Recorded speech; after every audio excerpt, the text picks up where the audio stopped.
We're Mark and Lynn Schaefer. It was August 30th, 2016, and we had no clue that we were thinking the same thing at the exact same moment in time. I was sitting at our dining room table. We homeschool, so I was working on school with our kids, and it was going really well. And this picture had popped up on my computer screen with an adoption summary. And the picture caught my eye because I couldn't get past the hollow, sad, empty eyes that were there. But I couldn't tell from the picture whether this was a boy or a girl. And the write-up said she was mute and was bullied in her orphanage. My heart was pricked, but I didn't think Mark would go for it because he never wanted to learn sign language. So I tried to push her from my mind, but within a few minutes, my phone went off and it was a text from Mark. He had copied and pasted her entire write-up into that text. I knew exactly who he was referring to because I had just read her write-up. As we read her sad story, we learned that she was fearful and had difficulty walking. And because of her condition, the other kids in the orphanage bullied her. The fact that Mark contacted me and the fact that we both saw the same write-up at the same time in two different states, the fact that we both felt independent of each other, that we needed to bring her home, each of these things made me realize that there was something to this. Only God could orchestrate something like that. As we both worked through the adoption summary of this 12-year-old girl in Asia named Maggie, all we could see was hopelessness in her face. Our kids actually commented, "Mom, Dad, she looks so sad." One fact, though, was staring us right in the face, that this girl in the adoption system was about to age out. We had to do something. That night, Lynn and I, together, we went to see the movie The Insanity of God. And though there isn't a one-to-one correlation here, the overarching theme of the movie really drove home the point, the urgency to act now, regardless of the cost, regardless of the pain that might come with an adoption like that. We knew we had to act. We decided to start the adoption process specifically to bring her home, and we decided very early to name her Story.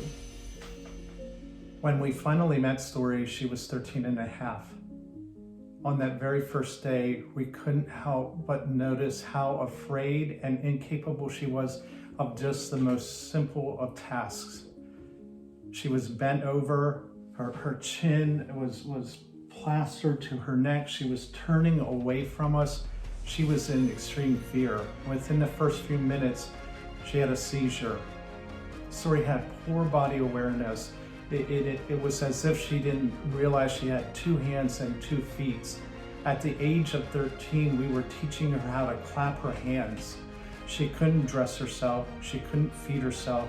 She couldn't even handle personal care. We needed to help her with everything. It was kind of funny. We would hand her a pen, a little push-button pen, and she didn't know how to operate a push-button pen. It took her 2 weeks in the hotel to develop the courage to finally touch the down arrow of the elevator. As we would go out from the hotel, we would see how difficult it was for her. Her gait was so awkward. We both gripped hold of her arms to hold her up to keep her from falling as she was having seizures. With each new day, we began to see glimmers of hope and happiness in Story. She was beginning to trust us and to feel more secure. She had found a new happy place, and that was her hotel bed. When we were away during the day, she'd be very fearful. But as soon as we got to the hotel room, she got a big smile on her face and she would run to her bed and just hop on her bed. And she loved to hit balloons around with us, or she would just throw herself back and roll around in the soft blankets, which was something that she never had before. The flight home with Story was very difficult. By that point, her legs were so tired, she kept having seizures and we had to hold her up. So finally we were able to get a wheelchair for her. And then when we landed at the second airport, she was having rapid fire seizures and doing so poorly. I finally sat in the wheelchair and just held her on my lap because she could hardly keep going. A good friend of ours arrived at the airport, picked us up in New York, drove us back to Pennsylvania. That seizure activity that Lynn just described continued as we were here at the house, and for story's sake, we just sat her down on the floor with her brothers and sisters. They loved having her sister home, and they just played with her there on the floor. As the weeks progressed, Story's transition continued to go well, but there were also some red flags that we're beginning to see. There were serious delays, there were health concerns. We were beginning to notice outbursts of anger, self-harm, and aggression. Her seizure count, if you were tracking it at that time, was ranging between 50 to 100 seizures per day. We expected Story to have delays. Coming out of an orphanage, most children developmentally are half their chronological age or less. So we were hoping that maybe Story would be developmentally about the age of a 5 or 6 year old. However, after having her first medical evaluation, it was determined that at the age of 13 and a half, Story's cognitive skills were the same as an 18-month-old. Her gross motor skills were the same as a 24-month-old. Her fine motor skills were the same as a 12 to 18-month-old, and her visual motor skills were the same as a 24 to 36-month-old. Some of her earliest diagnoses were epilepsy, severe emotional disturbance, global developmental delays, and muteness. Due to her difficulty walking, we had to get a wheelchair for her to use whenever we were away from home. Early on, Story began both occupational and speech therapy.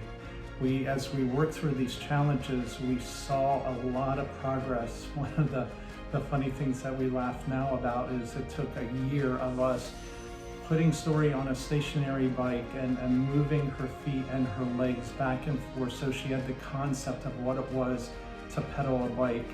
We were fortunate we received a grant, and now Story has this huge bike, 2 wheels in the back, 1 wheel in the front, and we're working on steering now. She's done really well.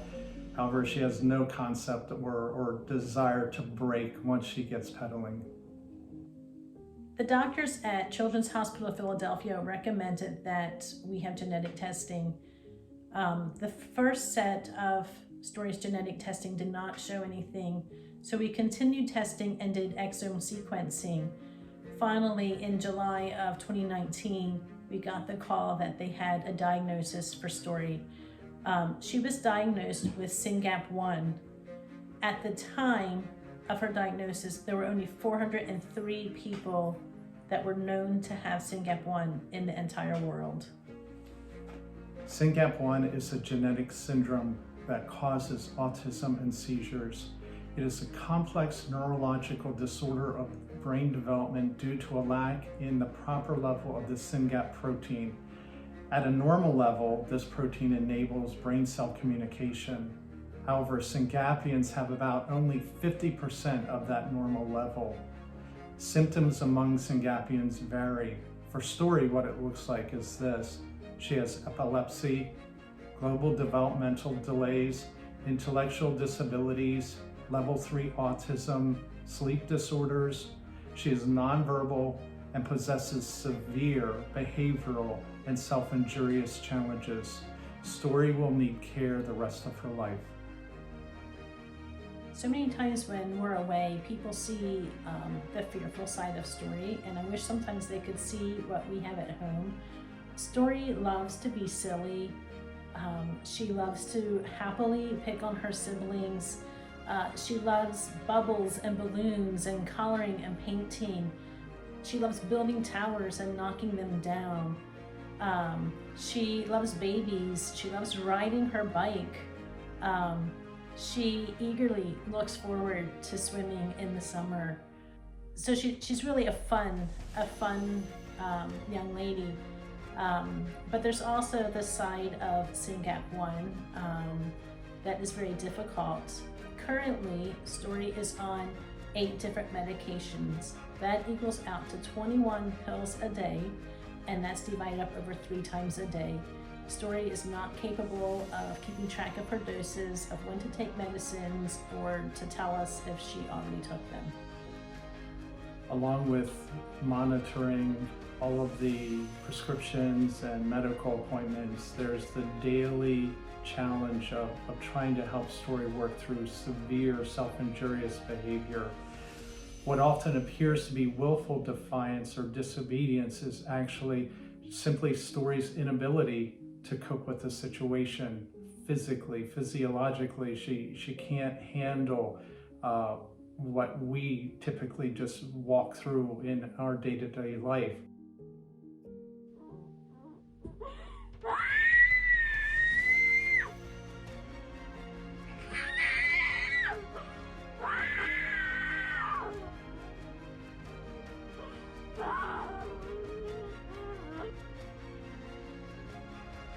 Also, she doesn't recognize danger.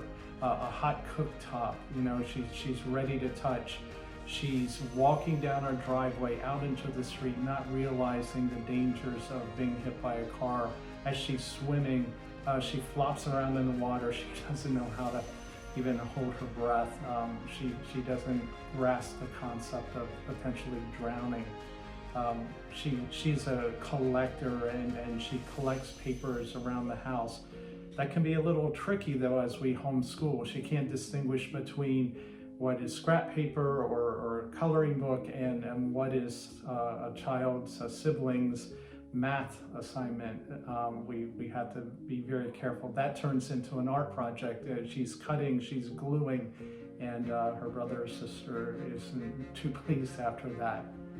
Story needs help with everyday self-care. She can't brush her teeth, she can't brush her hair, she can't dress, toileting, baths, eating.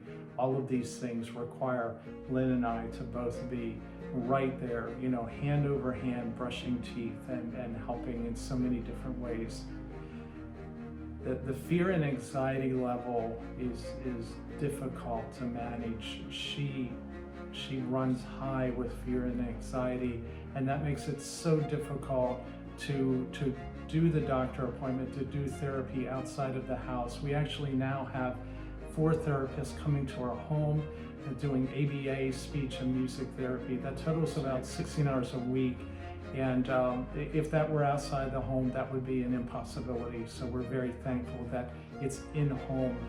With this fear, it's also very difficult for us to plan out a vacation, to do a dinner out with friends, to attend weddings, to go hiking, even attending church. It is very challenging, and we need to plan out each step as we think about those activities. Story struggles a lot with transitions, any transitions. That can be getting in a car, getting out of a car, going into a building, going from one room into a different room. She could be entering a room, and if something is moved to a new spot in that room, that can be enough to make it very difficult for her to function. Due to the care that Story needs, it's very difficult for me to go away.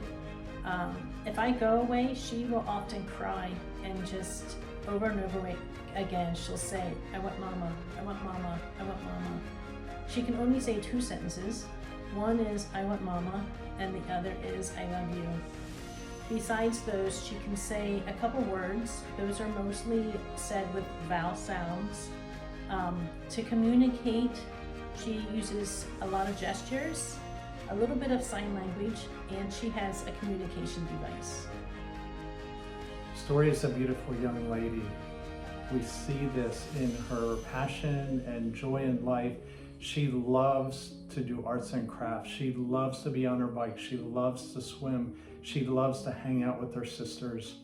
All of this is great for a toddler, but Story is now 19. And that's what makes SYNGAP1 a terrible disease. SYNGAP1 wreaks havoc every day in her life and robs her of many of the opportunities that we all share in. Story will never graduate, she will never drive, she will never marry, and often, as it is now, she will be excluded or ignored. We mentioned that when we first received the diagnosis back in 2019, there were only 403 SynGAPians identified. That number today has grown to over 1,200 due to the availability of genetic testing. We want to raise awareness about SynGAP1. We see Story not as being a mistake, but being purposefully formed by God. We are blessed to have Story in our family. She brings us so much joy. There's so much richness that she contributes to our family. But that doesn't change the fact that Story suffers with SynGAP1. As her parents, we will do all that we can to collaborate with others to ultimately help Story and other SynGAPians. We're partnering with SynGAP Research Fund and asking you to contribute to our goal of $10,000. $10,000, 100% of which will go to research to help those who struggle with SynGAP1. There's no overhead costs. None of that money goes towards salaries. We receive none of it. 100% goes to research. That $10,000 is tax deductible. Story has made incredible progress since she came home. When I compare the photos from the day that we first met her to 6 months later at her first birthday being with us, the difference is astounding. We got her Christmas Day of 2017, and when I compare those Christmas pictures to Christmas in our home a year later, again, the transformation is just absolutely amazing. She possesses skills today that we didn't think were possible 5 years ago. So she continues to make progress, but the reality is SynGAP1 is a terrible disease and she can only progress so far. What we really need is research to be able to help find a treatment or a cure. For Story's 19th birthday, please consider giving to help fund research to find treatment and a cure for SynGAP1. You can give at syngap.fund/story19. When we help those with SynGAP1, that knowledge can then be used to help people with many other genetic conditions. Our goal is $10,000, but honestly, we'd love to go way beyond that. To those who have walked this journey with us since we first saw Story's photo, and to those who are hearing about Story for the first time, thank you for walking this path with us and for your interest in Story and in SynGAP1. Your giving, encouragement, and prayers mean so much to us. We appreciate you all.